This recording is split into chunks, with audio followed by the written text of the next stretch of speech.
성경은 우리의 신앙의 삶을 광야 생활이라고 이렇게 말합니다. 사도행전 7장 38절을 보면 우리의 신앙의 생활은 마치 광야를 걷는 광야 교회 안에 우리가 있는 거다. 이렇게 설명을 합니다. 여러분이 한 주 동안 광야를 걸으시다가 오아시스와 같은 이 예배 자리에 저도 마찬가지입니다. 한 주간 태국의 밀림을 헤매다가 주의 날에 주의 백성들과 함께 예배하는 자리에 다시 한번 서게 되는 것이 귀한 은혜다 생각을 합니다. 광야 생활이라는 것을 몸소 체험한 한 사람, 그리고 광야 생활의 베테랑이 있습니다. 그 사람이 바로 모세입니다. 모세는 여러분이 아시는 대로 40세 도망자의 삶으로서 또 한 광야에 서게 되지요. 그리고 그가 한 가장으로서 40년의 목자의 직업을 갖고 광야 생활을 하게 됩니다.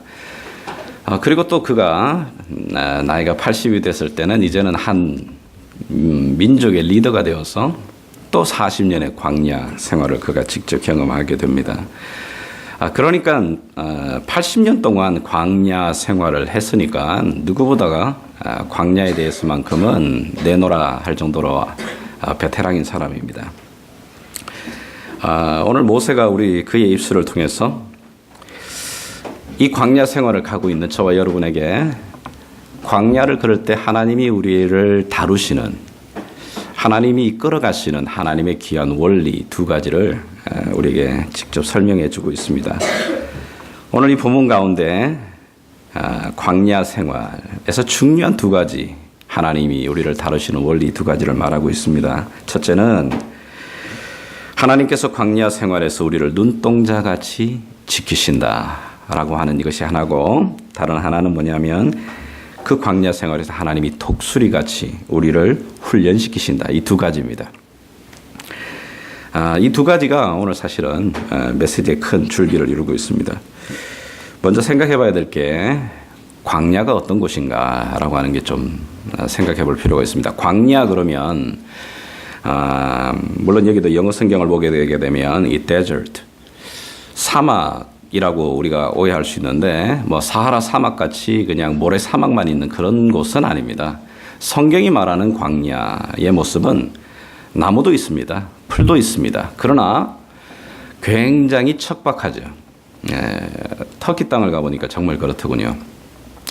하나님의 이 팔레스타인 지역이 지중해식 기후입니다. 그러다 보니까 6개월은 비가 오지만 6개월은 비가 오지 않습니다.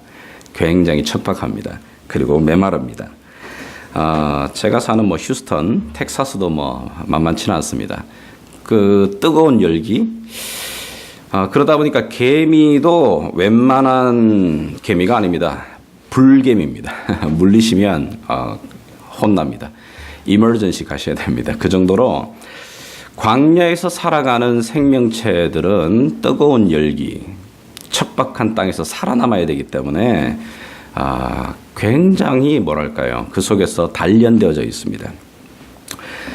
아주 거칠죠. 그리고 억셉니다. 한낮에 한 3시간 정도 바깥에 여름에 서 계시기만 해도 그냥 쓰러집니다. 특별히 우리 한국에서 금방 온 우리 아이들이 미국 학교에 가서 텍사스에 after school activity가 있어요. 학교 끝나고 난 다음에 이렇게 밴드 같은 데 가면, 아니면 풋볼 같은 걸 하는데 풋볼 도구를 다 옷에 입고 한 2시간, 3시간 연습합니다. 거기서 단련된 아이들은 괜찮은데요. 처음 이렇게 한국에서 온 아이들은 3시간 정도 훈련하다 보면 다 쓰러집니다. 그만큼 이게 굉장히 이글거리는 열기 때문에 쉽지 않습니다. 지내는 게. 그러나 또 반대로 밤은 굉장히 춥습니다. 살을 애는 정도의 그런 추위가 있는 곳입니다. 무엇보다도 광야, 먹을 것과 마실 것이 부족합니다. 그런 척박하고 처량하고 고적하고 삭막한 곳, 바로 그것이 광야입니다. 하나님은 이 광야에서 하나님의 백성을 어떻게 다루시는가. 다시 한번 10절을 보십시오. 여호와께서 그를 황무지에서 짐승이 부르짖는 광야에서 만나시고 호위하시며 보호하시며 자기의 눈동자같이 지키셨다. 10절에 나오는 단어들을 다시 한번 주의 깊게 보십시오. 영어 성경을 보면 그렇게 되어 있습니다. He shielded him and he cared for him. He guarded him. 그러니까 그 하나님이 직접 방패와 같이 쉴드를 치시는 거죠. 이렇게. 구약 성경을 보게 되면 구름 기둥, 불 기둥으로 그들을 이렇게 쉴드 쳐주시는 모습을 그림으로 표현할 수 있습니다. He cared for him. 돌보시는 겁니다. 그리고 he guard, 인도하십니다. 가이드 해주시는 겁니다. 근데 어떻게 인도하시고 돌보시고 보호하시느냐? 아주 재미난 표현이 10절 후반전에 나오잖아요. 자기의 눈동자같이 지키신다. 영어 성경을 보면 as the apple of his eyes 이렇게 되어 있습니다. 미국 사람들이 흔히 사랑하는 친구들한테 사람에게 이렇게 사랑의 고백을 할 때 You are my apple, You are my eye, apple of my eye 이렇게 이야기하면 굉장한 진한 고백입니다. 하나님의 그 사랑의 표현입니다. 그런데 주목할 건 뭐냐면 자신의 눈동자를 같이 지키신다 할 때 이 눈동자는 하나님의 눈입니다. 우리의 눈이 아니고 하나님의 눈동자 같이 지키신다 이렇게 말하죠. 영이신 하나님이 눈이 있습니까? 코가 있나요? 없잖아요. 이게 이제 흔히 말하는 신인 동령적인 표현입니다. 우리 자신이 우리 눈, 우리 신체가 우리 눈을 어떻게 보호하는지를 상상하게끔 하는 그림 언어입니다. 우리가 정말 눈을 소중하게 다루거든요. 아주 조심하게, 아주 세밀하게, 그리고 아주 철저하게 우리 자신이 우리의 눈을 보호하는 것처럼 하나님이 그렇게 자신의 눈동자같이 우리를 돌보시고 가이드하시고 방패가 되어주시고 그런 표현을 하고 있습니다. 그러면 왜 눈동자같이 보호하시고 인도하시고 돌보시느냐? 광야를 가보면 쉽게 이해가 됩니다. 물론 지금은 광야 곳곳마다 도로가 있고 표지판이 있어요. 그러나 광야에는 길이 없습니다. 광야에는 이정표도 없습니다. 무엇보다도 광야 지도도 없습니다. 거기에서 있으면 어디까지 내가 왔는지 또 어디가 방향인지 어디로 또 나가야 되는지 알 수 없는 것이 광야입니다. 하나님께서 친히 그분이 가이드가 되셔서 인도해 주시지 않으면 내가 지금 어디에 서 있는지조차도 알 수 없는 또 앞으로 어디로 발걸음을 내디뎌야 될지 알 수 없는 그런 곳입니다. 그런데 하나님께서 친히 자신이 선한 목자가 되시고 친히 자신이 우리의 앞서서 보호하시면서 인도하시겠다. 내가 지금 어디까지 왔는지 앞으로 내 다음 스텝이 어디인지 어디로 가야 할지 모르지만 하나님 그분 스스로가 내가 너희를 돌볼 뿐만 아니라 내가 너의 가이드가 되어서 너의 선한 목자가 되어서 너를 인도해 주겠다. 이런 약속의 말씀은 성경에 굉장히 많이 나오죠. 특별히 한 군데 한번 찾아봤으면 좋겠습니다. 이사야 43장입니다. 이사야 43장.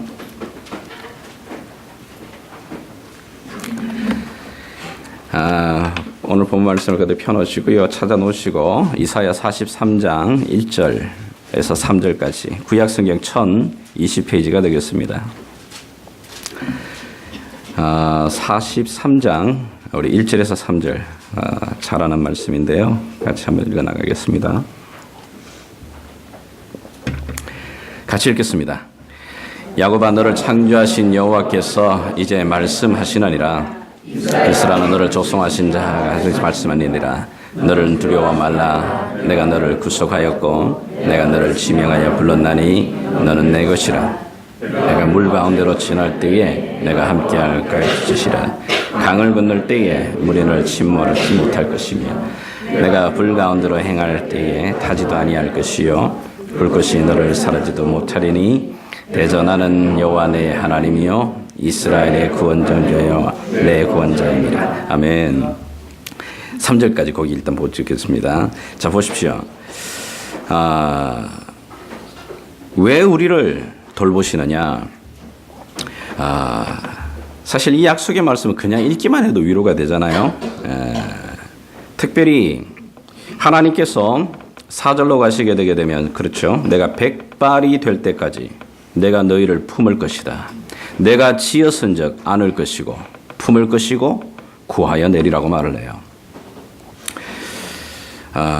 이 약속 때문에 오늘날에도 불모지의 선교지를 향해 주의 종들이 나갈 수 있는 용기와 힘을 얻습니다. 이 약속 때문에 내 삶 가운데서 위기와 어려움을 뚫어낼 수 있는 힘도 나옵니다. 그러면서 이제 성경은 또 말하죠. 젖먹이를 기르는 어머니가 젖먹이를 잊어버릴지라도 내가 너희를 잊어버리지 않는다. 인간의 사랑 중에 아마 가장 큰 사랑, 고귀한 사랑을 얘기한다면 바로 이 모성애입니다. 그러나 성경은 말하기를 하나님은 그 모성애보다도 더 강력하게, 모성애보다도 더 확실하게, 심지어 그 모성애가 강하지만은 그 모성애, 자식을 위해 자신을 내어던지는 그런 어머니의 사랑이라 할지라도 그거보다도 더 절실하게 하나님께서 그 큰 사랑으로 우리를 붙드시고 약속하신다. 이런 사랑을 우리가 경험했나요? 그럼요. 이런 사랑의 실체를 보시려면 십자가를 보시면 되는 겁니다. 이 하나님의 사랑의 실체가 어떻게 나타났나? 그런 사랑이 정말 우리에게 주어졌나? 그럼요. 십자가에서. 십자가에서 하나님께서 내가 이처럼 너를 사랑한다라고 하는 모든 걸 다 보여주신 현장이 바로 그 십자가입니다. 자기 아들, 자기의 생명을 내어주십니다. 그 생명을 주시는 우리가 뭔데? 한번 생각해 보십시오. 우리 하나 죽어진다고 누구 하나 눈 깜짝 세상이 깜빡거리겠어요? 예. 그런데 우리가 언제 죄인 되었을 때, 우리가 선한 행위가 했다든지 뭔가 조금 인정받을 만한 존재와 가치가 있는 존재로서가 아니라 우리가 죄인 되었을 때 아무런 존재 가치도 인정도 받지 못할 만한 상황일 때 하나님이 우리를 사랑하사 하나님께서 우리를 사랑하시는 그 사랑을 데몬스트레이트 하신다. 증명해 주셨다. 어디서? 십자가 위에서 자기를 모든 걸 내어주시면서 내가 너를 이처럼 사랑한다. 이 사랑이 확인된 사람, 이 사랑을 경험한 사람을 그리스도인이라고 말합니다. 그 사랑이 내 안에 들어와 있고 내가 그 사랑에 메인바된 사람, 그 사람을 크리스찬이라 말하는 겁니다. 교회 다니는 사람을 크리스찬이라고 그러지 않고 이 하나님 사랑을 경험한 사람, 이 하나님 사랑이 확신이 되어야만 모르겠어요. 3포, 7포 모르겠습니다. 어떤 세상이든 척박한 이민 생활이든 그 광야 생활 이겨낼 수 있습니다. 그런데 이런 설교 들으면 우리에게는 이런 질문이 생겨요. 그렇게 하나님이 우리를 돌보신다는데, 하나님이 사랑하신다는데 왜 내게는 이 경제적인 어려움이, 왜 내게는 이렇게 관계의 아픔들이, 왜 내 가족 가운데는 육체의 질병 때문에 고통스러워하게 되는 일이 생기지? 현실에서는 내 자녀 문제 때문에 왜 그런 아픔들이 여전히 내 안에서 수없이 일어나게 되는 거지?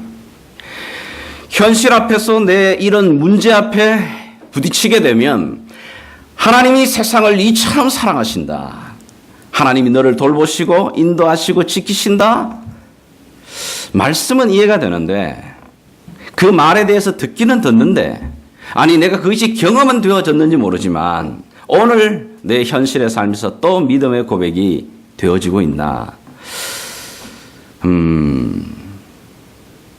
여러분들은 어떠신가요? 여러분의 현재의 삶 속에서 정말 하나님 나를 지키신다, 돌보신다. 현실에서 이 모든 고백들이 여전히 오늘도 그 믿음이 작동되는가? 이사야 43장 1절에서 3절을 다시 보시면 하나님이 내가 너를 창조했다. 내가 너를 지명해서 불러내었다. 너는 내 것이라 말합니다.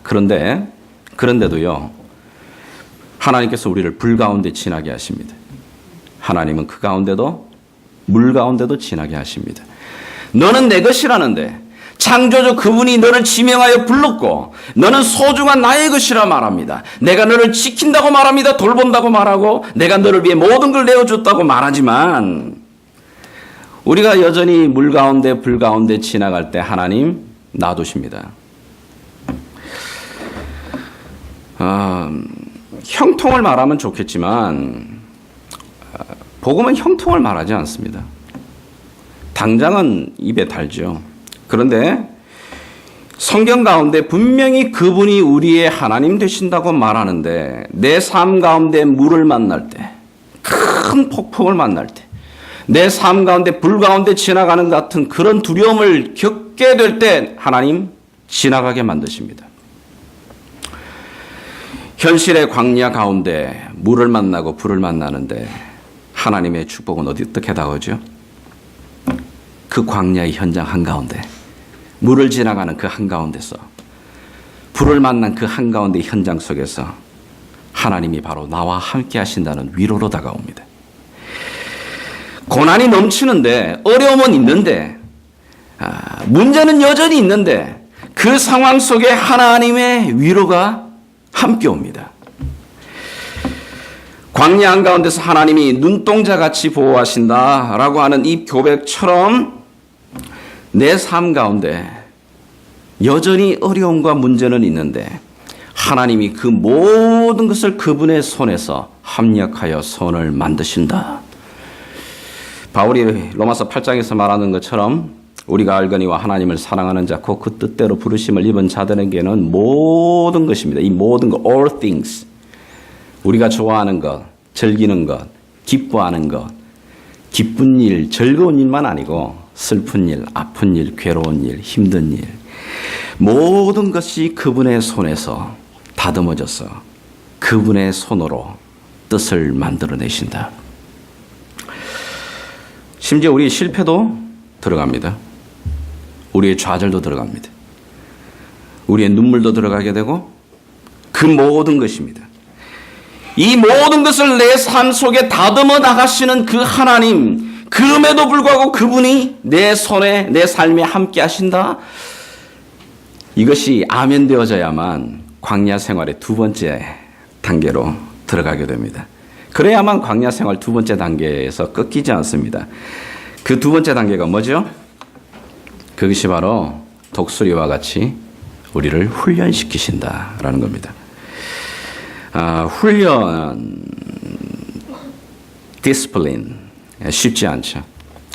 디스플린이라는 단어가 한 목표를 잡아놓고 한 그 목표와 방향을 위해서 그 목표와 방향으로 나아가기까지 될 때까지 훈련시키는 겁니다. 제일 쉬운 표현으로 여러분 여기 군대 다녀오신 분들 잘 경험하실 겁니다. 될 때까지 하는 겁니다. 이게. 될 때까지 시킵니다. 운동하신 분들은 자세가 나올 때까지 무한반복입니다. 하나님도 그렇게 하신다는 겁니다. 하나님이 뜻을 정하셨습니다. 하나님이 방향을 잡아 놓으셨습니다. 그리고는 그 뜻과 방향으로 우리가 시선이 모아지고 우리의 삶이 그리로 나아갈 때까지 하나님 멈추지 않으십니다. 하나님 쉬지 않으십니다. 언제까지요? 그분이 forever입니다. 그래서 그분이 영원하신 하나님이라고 말합니다. 그러하기에 이 훈련의 방법들을 좀 쉽게 오늘 보면 독수리 새끼 훈련으로 이렇게 비유를 설명하시잖아요. 둥지를 만들 때 독수리가 날카로운 벼랑 위에다가 둥지를 만듭니다. 그리고 예리한 돌 위에 또는 이 지푸라기들을 이제 집어와서 나무들로 골조를 만들고 난 다음에 그리고 거기에 좀 보드라운 자신의 깃털을 이렇게 넣어서 이제 둥지를 만듭니다. 자, 그리고 난 다음에 거기에 새끼를 놓게 되죠. 자, 그런데 새끼가 이렇게 나와서 이제 점점점 자라나기 시작을 하면 자신의 그 보드라운 깃털들을 다 흩어버립니다. 자, 그러면 그 보드라운 이 살결의 어린 새에 이 가시 같은 이 날카로운 나무들이 찔리죠. 찔리게 되게 되면 새끼 새가 어떻게 자동적으로 반응을 어떻게 하겠어요? 그럼요, 자꾸 움직이게 됩니다. 자꾸 찔리니까 푸덕거리고 또 한 번 움직이게 되고. 자, 그리고 난 다음에 어느 정도 시간이 지나가게 됩니다. 그 시간이 지나가고 나면은 또 어떻게 하죠? 오늘 32장 11절 본문으로 보게 되면 그 본문이 이렇게 설명합니다. 마치 독수리가 그 보금자리를 어지럽게 하며 그 새끼 위에 너풀거리며 그 날개를 펴서 새끼를 받으며 그 날개 위에 그것을 엎는 것 같이 보금자리를 어지럽히는 겁니다. 흔드는 겁니다. 그러지 않아도 높은데 거기서 둥지가 흔들리면 두려워집니다. 이러다가 이게 떨어져 버리게 되면 떨어집니다. 떨어지면 난리 나잖아요. 그 높은 곳에서 떨어지게 되게 되면 이 새끼 새는 거의 뭐 반자동적으로 살겠다고 버둥거리게 되죠. 그걸 반복시킵니다. 왜 그러죠? 그럼요, 이 날개에 힘을 키우는 거거든요. 왜 그렇게 할까요? 새끼를 사랑하기 때문입니다. 이 새끼가, 이 독수리 새끼가 이 광활한 이 자연의 세계 속에서 살아나야 되는데, 살아가게 하려면 반드시 훈련이 필요한 겁니다. 죽이기 위해서가 아니라 살리기 위해서 이렇게 하는 겁니다. 깃털을 걷어내고 날카로운 것에 찔리며 둥지에 너풀거리고 날개짓을 시키는 그 이유가 괴롭히려는 게 아니고 살리기 위해서입니다. 이것이 광야에서 하나님의 자녀들을 다루어 나가시는 하나님의 훈련 방법입니다. 여기는 이제 젊은 우리 청년들이 많지만 이제 나이가 이제 좀 되어서 자녀들을 키워보면서 그게 느껴져요. 특별히 미국은 이제 고등학교를 졸업하게 되면 거의 이제 아이들이 부모 곁을 떠납니다. 물론 뭐 공부 때문에 학교 때문에 떠나기도 하지만 아이들이 부모 곁에 있고 싶어 하지 않습니다. 이제는 더 이상 부모의 그 관습과 이렇게 잔소리를 떠나서 좀 자유로워지고 싶은 겁니다. 자녀들이 언젠가는 부모 곁을 떠나서 자립을 하게 되는데 생각만큼 이렇게 부모와 함께 있을 수 있는 시간이 많지 않습니다. 그 시간 동안에 아이들 스스로가 이 혼란한 이 가치관과 세계관의 이 세상 속에 들어가서 자신의 믿음을 지키고 생각을 지키고 스스로 설 수 있는 이 준비를 해줘야 되는데 생각보다 그 시간이 정말 짧습니다. 왜냐하면 아이들이 뭐 공부한다고 뭐 여러 가지 준비를 한다고 막 뒤치다 신경 쓰다 보면 정말 아이들이 세상 한가운데서 그들의 생각과 마음과 믿음을 지켜낼 수 있는 이 훈련 제대로 못 시킵니다.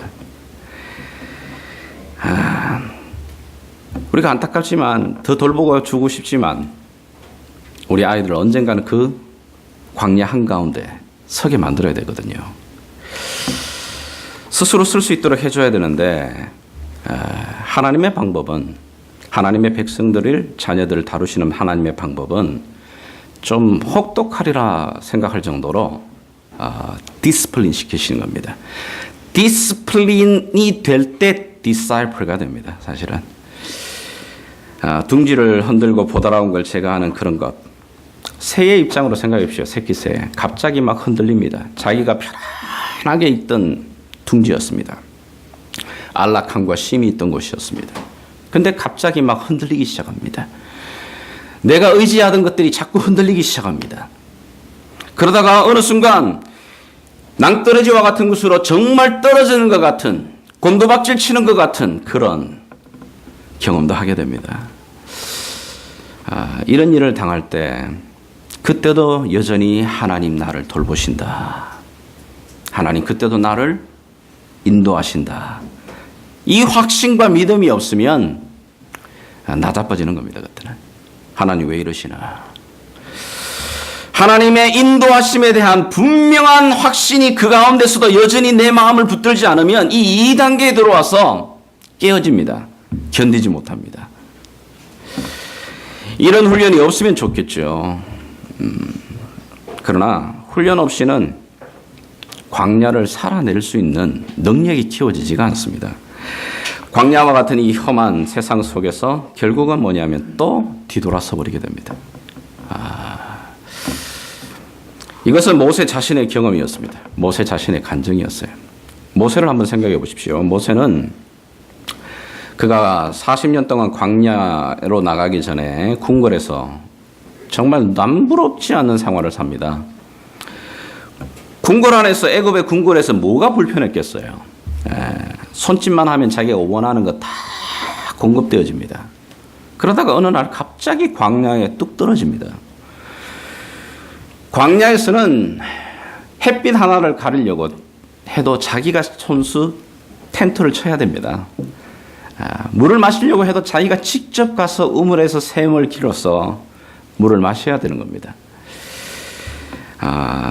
불편하죠. 광야에서 하나님이 다듬으시는 첫 번째 훈련이 불편입니다. 가장 불편한 게 뭘까요? 육체의 질병? 네, 굉장히 불편합니다. 관계의 불편? 예, 불편하죠. 그러나 돌아보게 되게 되면 그 불편한 것이 결코 불편으로 끝나는 게 아니라 내 삶 가운데서 하나님 최소한의 그 불편을 통해서 하나님께서 뭘 만드시느냐? 내 안에 그동안 일어나던 불평과 원망과 하나님을 향한 탄식들이 점점 그 속에서 내가 자족하는 자리로 훈련을 시켜나가십니다. 이 불편의 훈련을 가장 목표는 뭐냐? 하나님의 합격선은 자족하는 비결입니다. 우리가 알고 있는 대로 빌립보서 4장에 바울이 그렇게 말하잖아요. 내가 궁핍함으로 말하는 것도 아니고 어떠한 형편에 드신지 내가 자족하는 걸 배웠다. 내가 일체의 비결을 배웠는데 그것이 바로 자족의 비결이다. 그 은혜 아래서 내가 능력, 모든 것 할 수 있는 그 은혜를 내가 얻게 되었다. 이 불편의 훈련들을 통과하게 되게 되면 웬만한 불편함 속에서 원망과 불평 나오지 않습니다. 자족하게 됩니다. 주의 주시는 은혜 아래 자족의 은혜를 경험하게 됩니다. 또 광야에서 그가 겪었던 훈련은 뭐냐면 고독의 훈련이었습니다. 모세가 애굽의 왕자로 있을 때는 누구나가 모세를 만나길 원했습니다. 자기가 다가가지 않아도 그들이 먼저 다가옵니다. 유명한 사람들이 찾아오고 날마다 사람들과의 만남, 관계가 풍성하게 이루어집니다. 그런데 광야에서는 누구도 찾아오지 않습니다.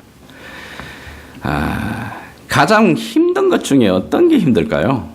사람 삶 속에서 우리는 잘 못 느끼잖아요. 그런데 톰 행커스 주연의 여러분 캐스트웨이라고 하는 영화를 보시면 그가 무인도에 뚝 떨어지잖아요. 여러분들이 정말 무인도에 뚝 떨어지게 되면 뭐가 제일 힘들까요?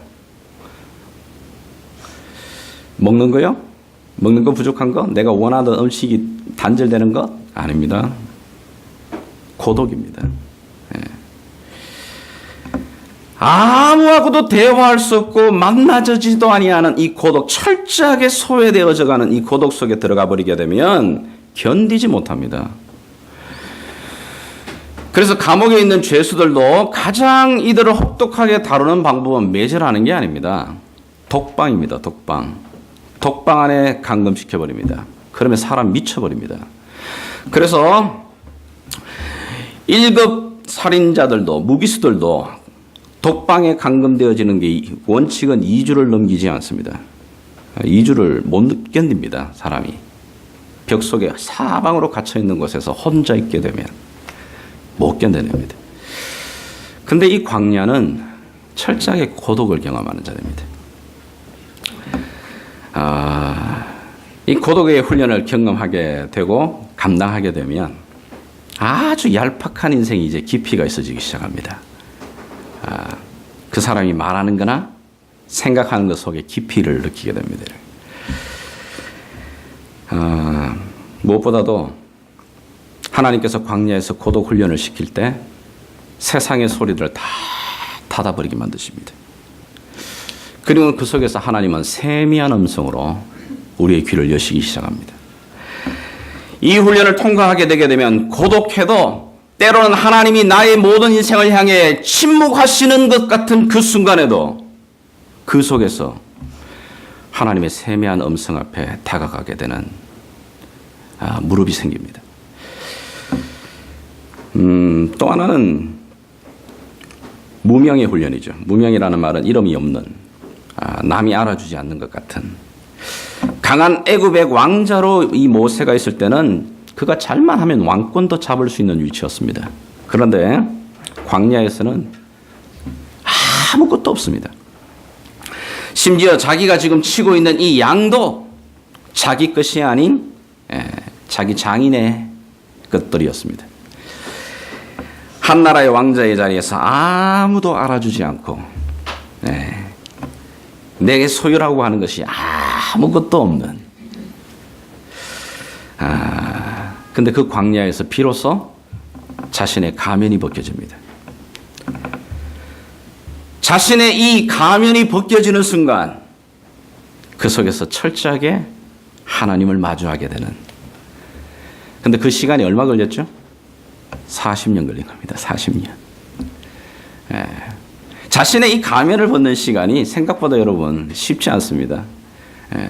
사람들 만날 때가 아니라 홀로 광야 속에 있을 때 내 모든 가면을 다 벗고 하나님 앞에 정말 벌거벗은 같은 그런 모습으로 주 앞에 딱 서게 되는 그 순간 비로소 하나님 만납니다.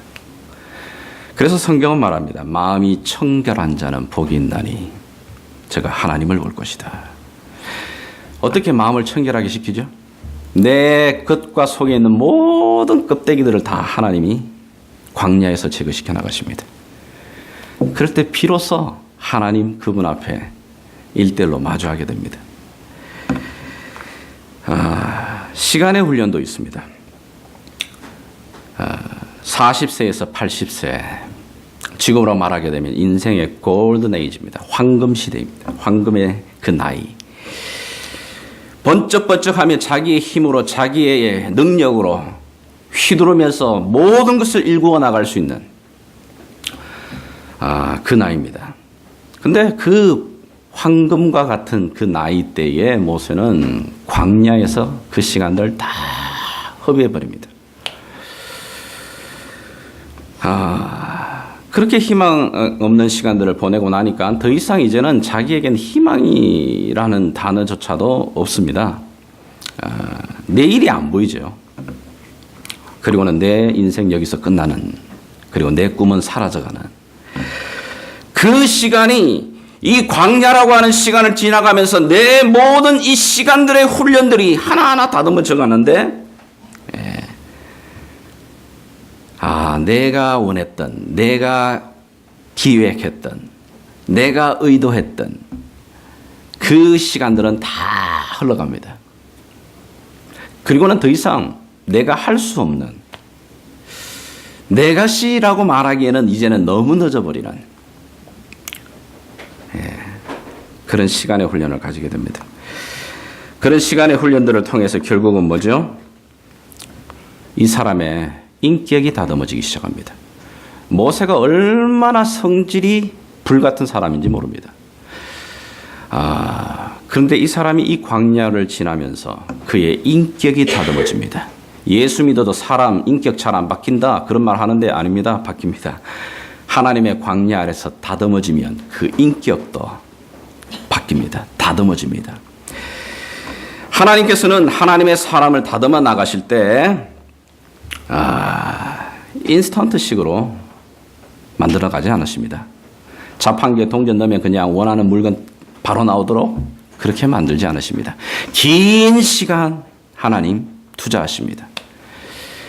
사실은 예수 믿고 난 다음에 제일 행복한 건 바로 그 자리에서 죽음을 맞이하고 하나님 나라 가는 게 제일 축복입니다. 그것만큼 복된 게 어디 있어요? 근데 왜 광야에 두시지? 왜 그 긴 시간의 동안에 하나님이 우리를 이곳에 두두시느냐?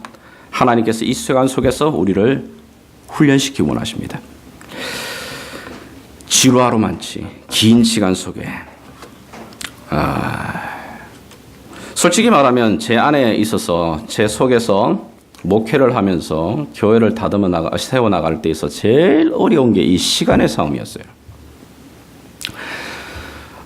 저도 이게 한국에서 청년의 시간을 보내었습니다. 제가 한국에서 보냈던 청년회 때는 우리 조국 교회가 부흥의 시기였습니다.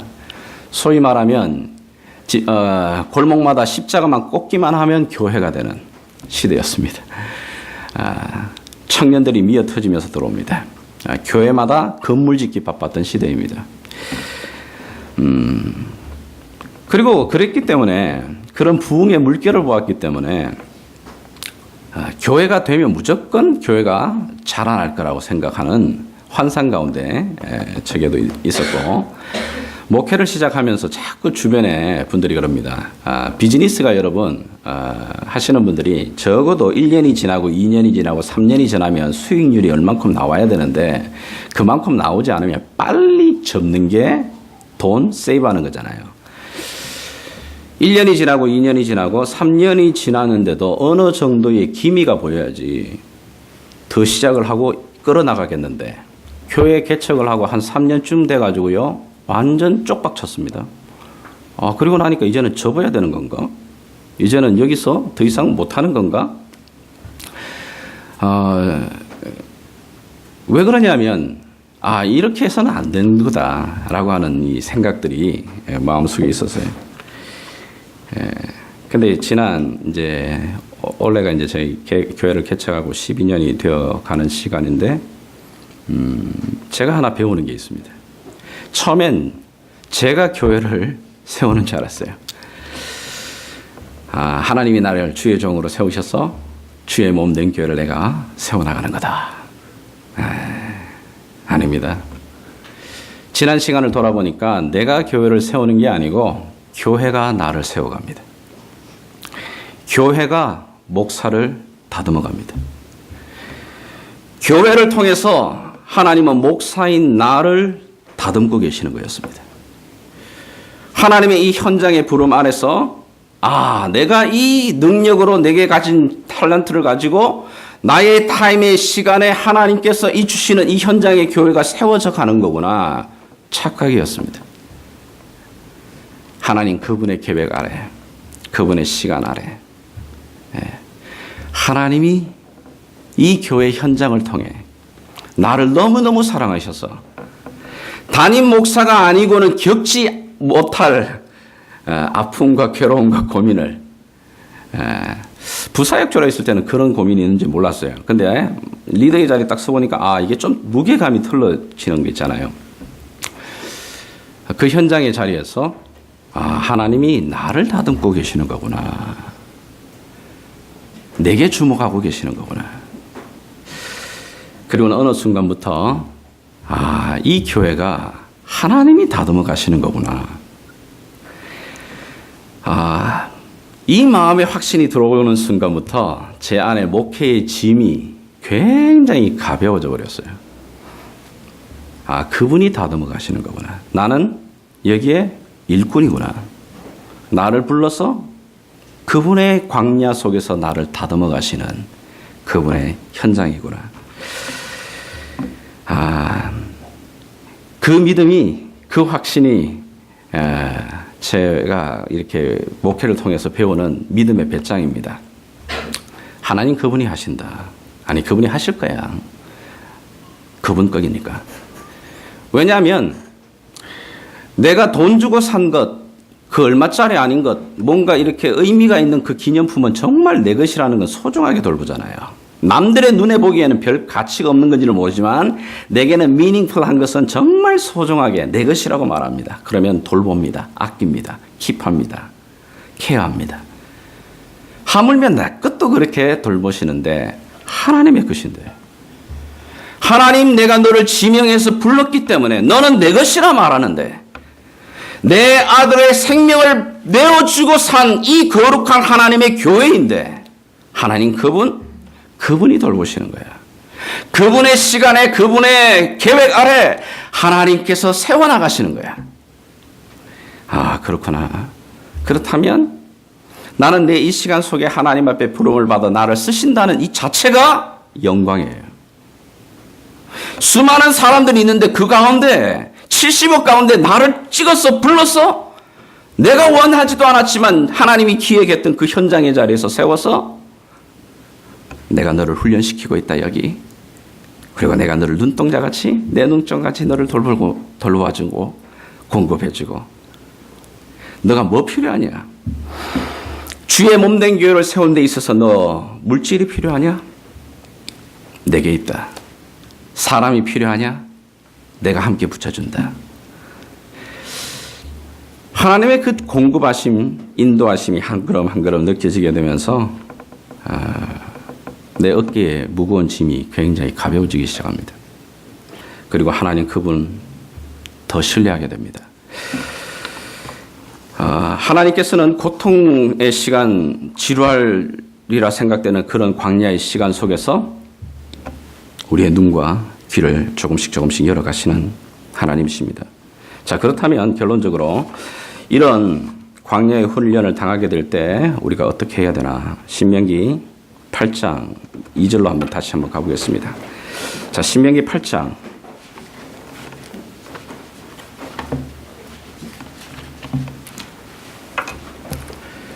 신명기 8장 2절입니다. 자, 구약성경 신명기 8장 2절 같이 읽어나가겠습니다. 같이 읽습니다. 내 하나님 여호와께서 이 40년 동안에 너의 광야의 길을 걷게 하신 것을 기억해라. 이는 너를 낮추시며 너를 시험하사 내 마음이 어떠한지 그 명령을 지키는지 아니 지키는지 알려 하십니다. 아멘. 광야를 만날 때 내 마음이 드러납니다. 광야를 만날 때 내 실체의 모습이 나타납니다. 모든 장신구를 벗게 됩니다. 모든 가면을 벗게 됩니다. 다른 사람의 평가도 다 사라져버립니다. 온전한 내 자신의 민낯이 드러나는 자리입니다. 근데 그 속에 그런 모습 속에서 비로소 하나님 보게 됩니다.